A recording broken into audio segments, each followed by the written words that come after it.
Welcome! In front of me I have SKAGEN Falster Gen 6 and I'm gonna show you how to adjust the screen brightness on this watch. First we need to wake up the screen on our watch, and you can do it by pressing the middle button.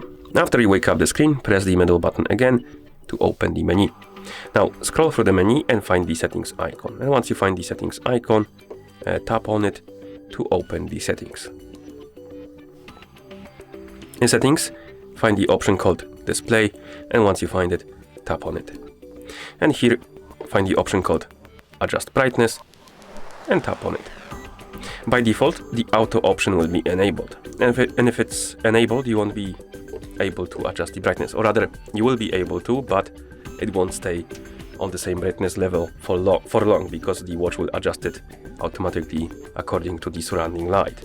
So if you want the brightness to stay at the level you set it, you need to disable the auto brightness, then adjust the brightness to your liking by tapping on the plus and minus buttons, and once you're done, you can press the middle button to go back to watch face.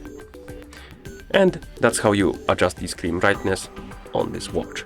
Thank you for watching. If you found this video helpful, please consider subscribing to our channel and leaving the like on the video.